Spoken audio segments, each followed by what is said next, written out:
Assalamualaikum warahmatullahi wabarakatuh. Em, Perkenalkan, nama saya Muhammad Ibnu Pratama Putra dari kelas Sistem Informasi A dengan NPM 2517052037. Hari ini saya akan menjelaskan materi pertemuan kelima, yaitu konsep lanjutan ERD atau Entity Relationship Diagram. Ada 3 topik utama yang akan dibahas, yaitu supertype, subtype, dan optionality, serta transferability dan non-transferability. Sebelum masuk ke materi, ini adalah agenda yang akan kita bahas. Pertama, kita akan membahas supertype dan subtype, lalu optionality, kemudian transferability, non-transferability, dan terakhir kita akan lihat studi kasus pada sistem rumah sakit. Topik pertama adalah supertype dan subtype. Konsep ini berkaitan dengan hierarki entitas dalam desain basis data, di mana satu entitas bisa menjadi induk dari beberapa entitas turunan.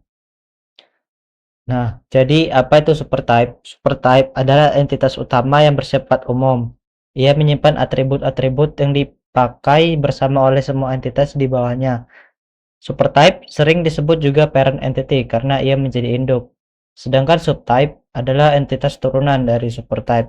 Subtype mewarisi semua atribut yang ada di supertype, tapi juga punya atribut tambahan yang lebih spesifik dan unik untuk dirinya sendiri. Hubungan antara supertype dan subtype ini disebut relationship specialization karena kita sedang menspesialisasikan entitas yang umum menjadi entitas yang lebih spesifik. Ada 3 karakteristik utama dari hubungan ini. Pertama, inheritance atau pewarisan atribut. Artinya, subtype secara otomatis mendapat semua atribut dari supertype-nya tanpa perlu didefinisikan ulang. Kedua, atribut khusus. Selain atribut warisan, subtype juga bisa punya atribut tambahan sendiri yang tidak dimiliki entitas lain. Ketiga, relasi hierarki. Supertype berada di posisi atau sebagai yang paling umum, sedangkan subtype berada di bawahnya dan lebih spesifik.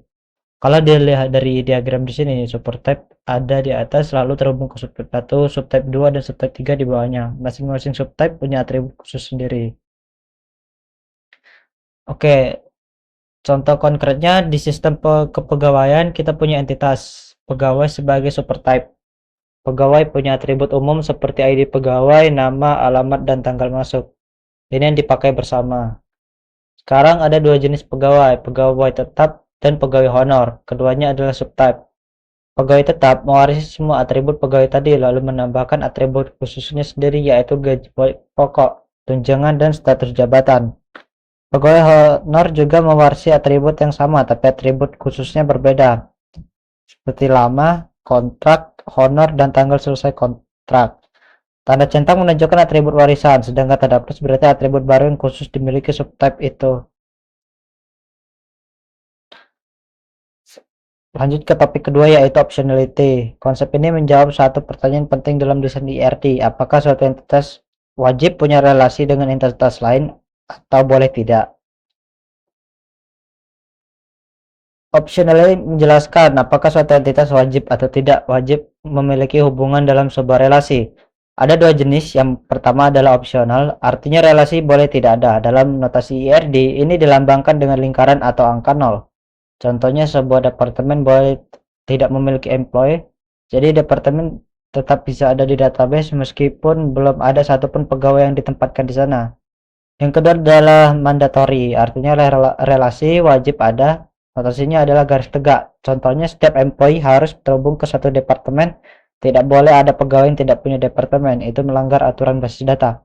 Jadi di diagram departemen ke employee ini, dari sisi departemen ke employee itu optional, dari sisi employee ke departemen itu mandatory. Yang ketiga adalah transferability. Ini berkaitan dengan apakah sebuah relasi bisa dipindahkan dari satu entitas ke entitas lain. Transferability adalah kemampuan suatu relasi untuk dipindahkan atau diubah tanpa harus mengubah struktur basis data secara keseluruhan. Sederhananya begini, sebuah entitas bisa memindahkan hubungannya ke entitas lain sesuai kebutuhan. Ini biasanya terjadi pada relasi yang tidak bersifat permanen. Contohnya seperti di diagram, ini seorang student bisa join ke sebuah grup study. Nah, kalau suatu saat mahasiswanya mau pindah ke studi grup lain, itu bisa dilakukan, relasinya bisa berubah, bisa dipindahkan. Itulah yang disebut transferable. Karakteristiknya, relasi bisa dipindahkan, berlaku untuk hubungan yang tidak permanen, membantu mengurangi redundansi data dan mempermudah pengelolaan data. Nah, kebalikannya yaitu adalah non-transferability. Kalau tadi relasinya bisa dipindahkan, sekarang kita bahas yang tidak bisa. Non-transferability adalah sifat relasi yang tidak bisa dipindahkan atau dialihkan ke entitas lain setelah hubungan itu terbentuk. Hubungannya bersifat tetap dan permanen. Contoh yang paling mudah adalah sistem pembayaran UKT. Ketika seorang mahasiswa membayar UKT, sistem akan membuat resep atau bukti pembayaran. Nah, resep ini melekat pada mahasiswa yang bayar. Tidak bisa dipindahkan ke mahasiswa lain karena di dalamnya sudah ada identitas pembayarnya. Di tabel perbandingan ini kita bisa lihat bedanya dengan jelas. Transferable relasinya bisa dipindahkan, tidak permanen. Contohnya mahasiswa pindah study group. Non-transferable relasinya tidak bisa dipindahkan, permanen dan unik. Contohnya resep UKT tadi. Sekarang kita lihat studi kasus untuk memastikan kita benar-benar paham kasusnya adalah sistem rumah sakit. Di sini ada 3 entitas, pegawai, dokter, dan perawat. Kita perlu tentukan mana supertype dan mana subtype-nya. Nah, pegawai di sini adalah supertype-nya karena atributnya bersifat umum, yaitu ID pegawai, nama dan juga alamat. Semua tenaga kerja punya ini.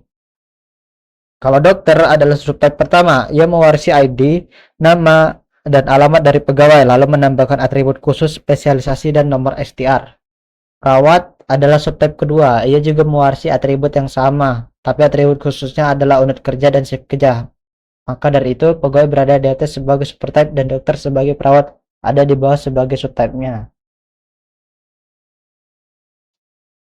Kesimpulannya itu berarti yang pertama, supertype dan subtype ini adalah konsep hierarki entitas di mana subtype mewarisi atribut supertype dan menambah atribut khusus sendiri. Hubungannya disebut relationship specialization. Kedua, optionality. Ada 2 jenis. Optional yang artinya relasi boleh tidak ada dan mandatory yang artinya relasi wajib ada. Yang ketiga, transferability. Relasi yang bisa dipindahkan ke entitas lain digunakan pada hubungan yang tidak permanen. Keempat, non-transferability, relasi yang bersifat tetap dan tidak bisa dipindahkan, biasanya berkaitan dengan identitas unik. Itu tadi penjelasan materi pertemuan kelima konsep lanjutan IRD. Demikian yang bisa saya sampaikan, saya akhiri. Wassalamualaikum warahmatullahi wabarakatuh.